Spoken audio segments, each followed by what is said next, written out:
Hi, and welcome to week 7 of Jobvite's Summer to Evolve recruitment skill sessions. My name is Amy Hughes, and I'm the Senior Director of Customer Enablement here at Jobvite. And this week's topic is all about audience planning for recruitment marketing. Having worked with customers to develop audience strategies, I've seen firsthand how effective audience planning can be. So I'm super excited to share insights to help you get started with using audiences to get more out of your recruitment marketing dollars. Let's go ahead and get started. Again, this recruiter skill session is week 7. I'll talk a little bit more at the end of the session about some upcoming content that you can take advantage of. But again, we're going to be talking about using audiences to improve your recruiting results. So today we're going to talk about defining audiences, understanding the different types of audiences that you're going to be engaging with. We'll talk about how to create personas to market to those audiences once you have identified them. And then we'll spend a little bit of time about how you put it all together and actually deploy this strategy. So defining audience, let's talk about this. This is really important from a modern recruitment marketing standpoint. Know your audience. This is a phrase that modern consumer marketing live by. And that's because truly knowing your audience is at the center of what guides the priorities, it drives the strategy, and forms the foundation of your messaging.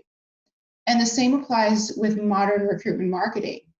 And while many companies, will know which roles are critical to their organization, they often overlook the importance of identifying and prioritizing them to develop recruitment strategies that work. So in recruitment marketing, audience is defined as a group of people who have similar skills, backgrounds, and abilities.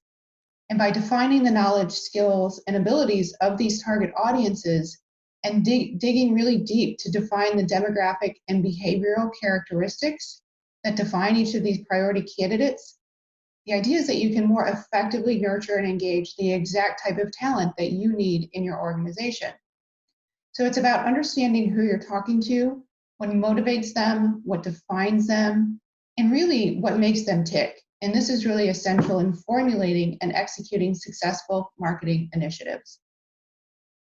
Audience is also a core component of the Telemetry Evolved Maturity and Efficiency Framework, which is an award-winning technology-agnostic recruitment marketing methodology that provides a path to recruitment marketing optimization.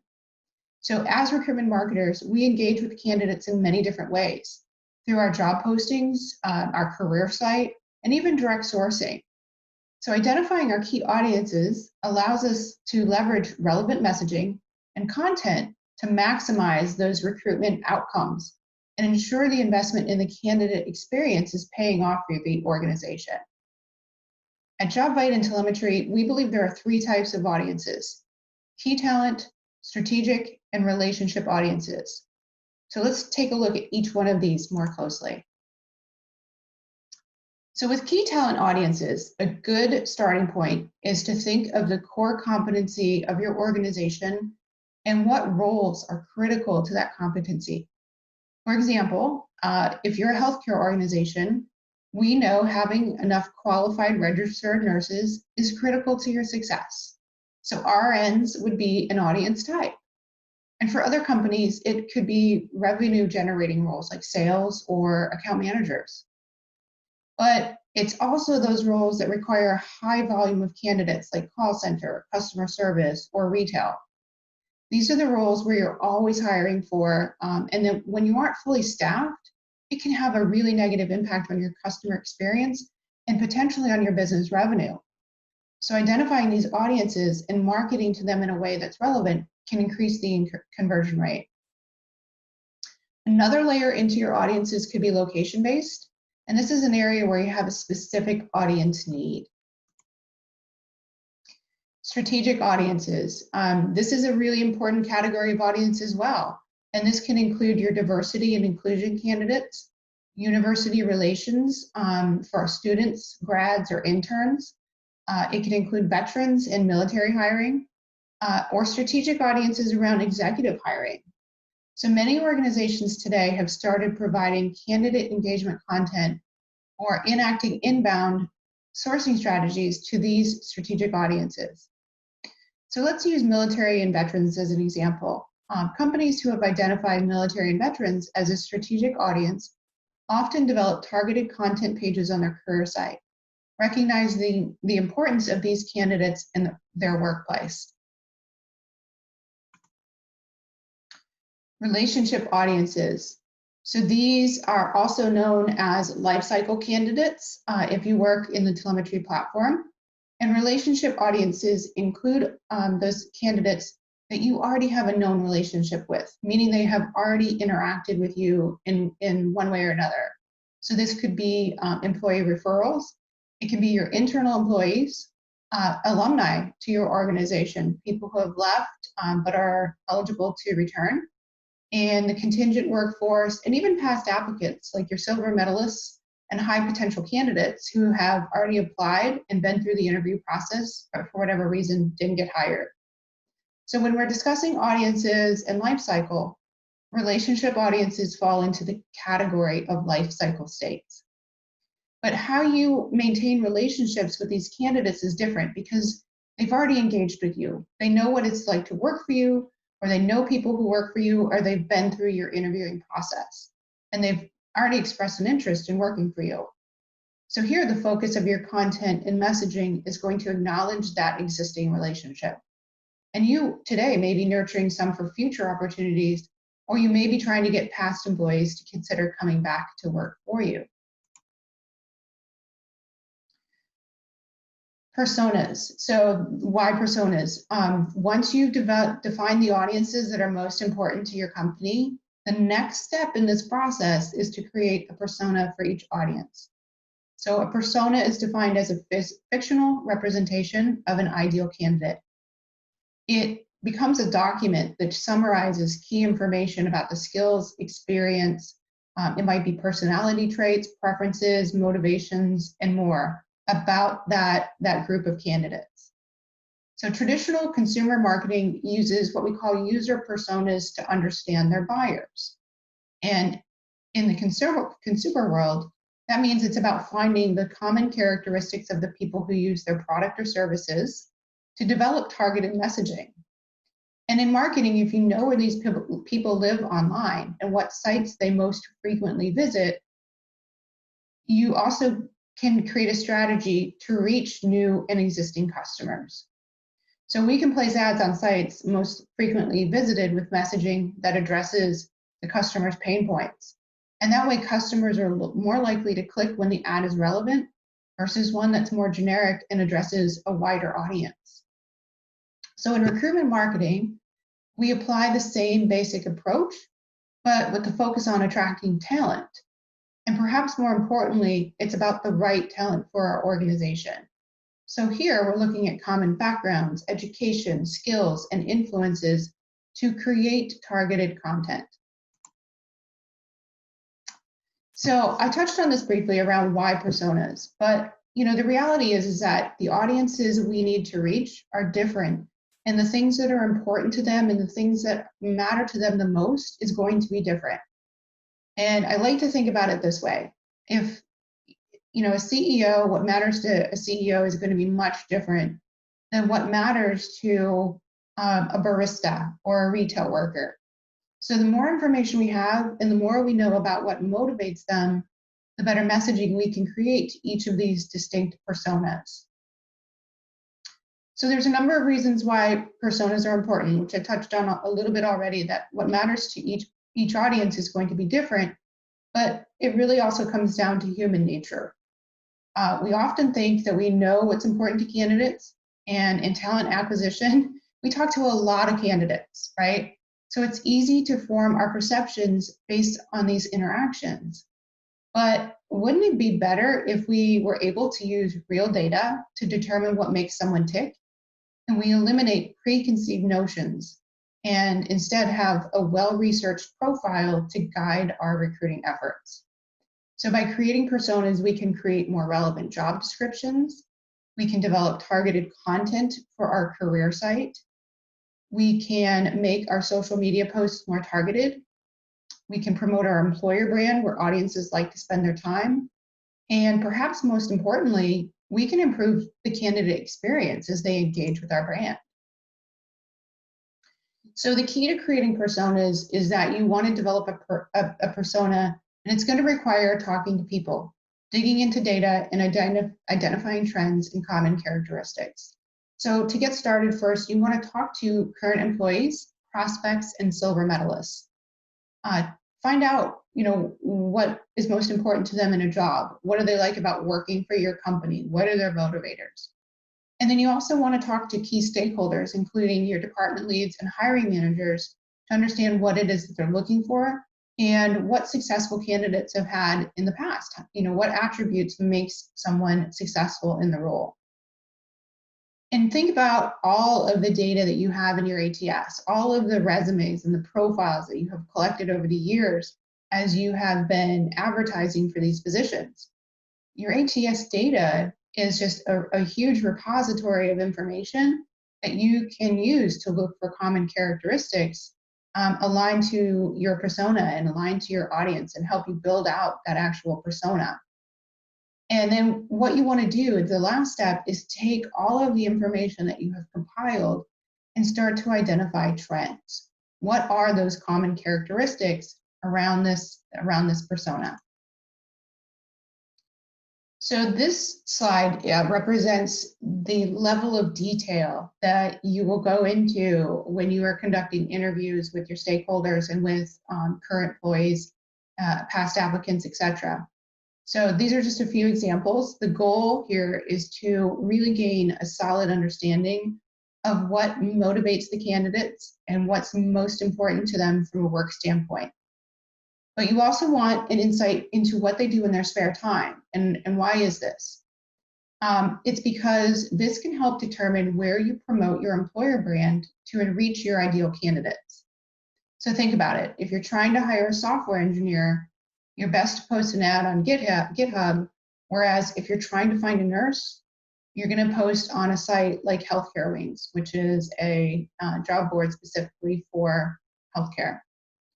So some other questions to ask might be, what got you excited about this company? For your current and past employees, what do you like about the company culture, benefits, traditional or non-traditional? What do you like about your team or department? What are your hobbies and what do you like to do in your spare time? What other sites, work-related or otherwise, do you visit most often? So this can be associations, social networks, publications, blogs, etc. Capture that information. If they attend industry-related conferences, you want to understand that. That could be a potential candidate pool. And what skills or experiences help them succeed in not only working for your company, but in other organizations as well. And then how do they best communicate with others? And what's their preferred method of communication? And as you're doing these interviews, remember, it's important to document all of this because we want to compile it in a way that is going to allow us to identify the common characteristics. So for your stakeholders, these are your hiring managers, the department leads.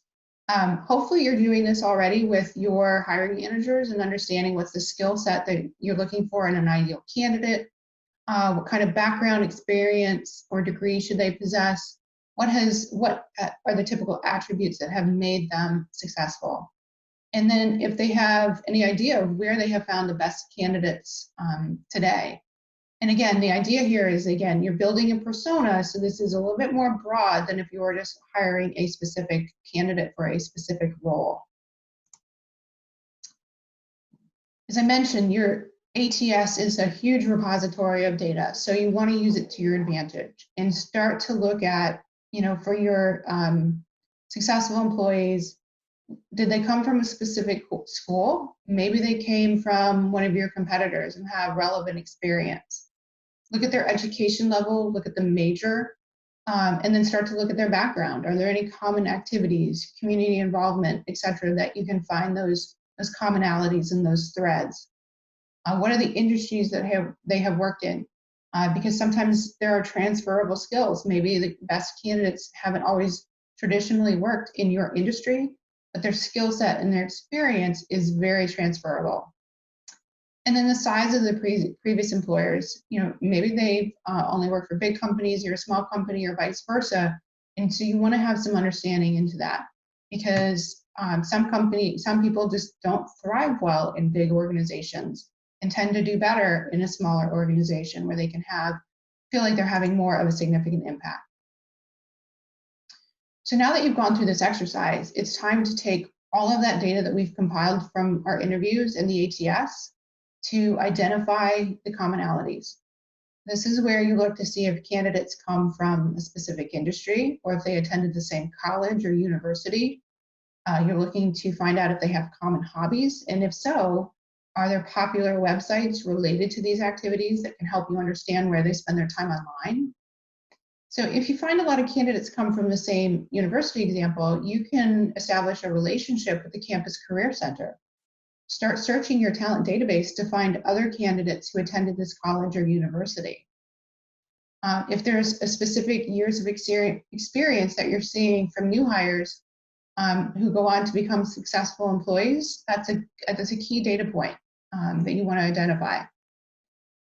And through this exercise, you're going to be able to determine what most people want from an employer, whether it's related to benefits, might be career growth, training opportunities.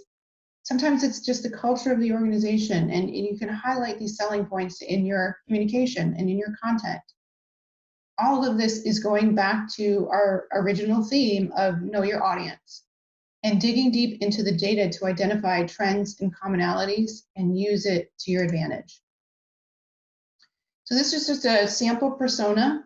This is what the output of this exercise is going to look like. So this is Nurse Nancy, and I've identified her education, where she spends time online, what social networks, her skills, experience level, goals and motivations, what her interests are, and possible objections to looking for a new role. So the persona can be very robust, it can be very detailed and built out. So this hopefully will give you a starting point. And then putting it all together. So once you have built your persona, it's time to now put it into action. So you want to inspect all the ways that candidates interact with your brand. And this includes your job postings, the content that you're putting out on social media. It could be the career site content, landing pages, microsites, even interaction with the talent acquisition team.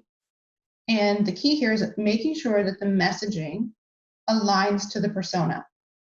So it's speaking to the persona and the things that are most important to them.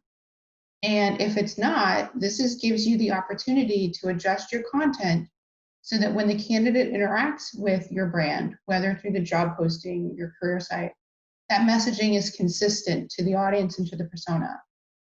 So think about your resources today in your team. You know, who's on the team, what role do they play in interacting with candidates, who sends and publishes content. So if an email with the right messaging gets a candidate in the door, the recruiter they interact with has to be consistent in their discussion. And they have to be knowledgeable about what's important to the person sitting across from them or on the phone. Everyone that interacts with candidates along their journey needs to be able to communicate in a way that's relevant to the candidate. And of course, you want to be able to effectively measure your results to know what content is working or not with each audience. So make sure you have a view into current metrics and start comparing data once you make adjustments to your recruitment marketing channels to publish targeted content to your audience. Because you've spent time understanding the audience, you want to measure things like application rates or offer acceptance rates. And you may find that the overall number of applicants goes down, but the quality of the candidate is going up. Because again, we're speaking in using content that is meaningful and relevant. Some other key metrics include time to hire and retention. The idea here is that because you've been consistent in your messaging to candidates throughout their journey with your brand, they should be fully aware of the benefits to working for you and have clear expectations on their work environment, the people that they're going to be working with, and what kind of opportunities for career growth exist at your company. And these are the things that can lead to greater retention and less turnover. So it's really about transparency and highlighting those things that are most important. And now, typically, a lot of these statistics can come from your applicant tracking system like Jobvite, or by using a CRM like telemetry to fully measure your results across all of the recruitment marketing channels. So I hope after today's discussion, you can start to see how identifying the audiences most important to your organization is really going to empower you to more effectively nurture and engage candidates throughout the candidate journey. And investing time in building personas for each of your audiences allows you to take a more targeted approach in your content and in your communication to deliver a better candidate experience. A better candidate experience, and one that's more relevant and personalized, is going to result in more qualified applicants to your open positions. You will spend less time wondering if you have your job postings or media placements on the right sites, but instead will have data which tells you which sites to work best.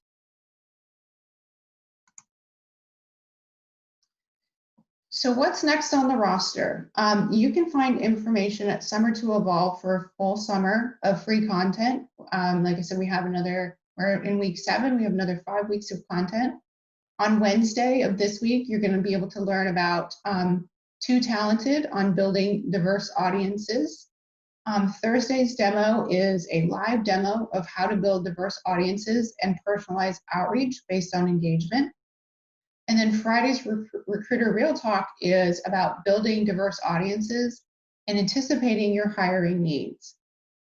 Next week's theme is Offer to Onboard. And again, you can find more information on summertooevolve.com. I encourage you to get social with us at hashtag Jobvite_S2E. And I want to thank you for joining me in this session. And I look forward to seeing you in future recruiter skill sessions. Take care.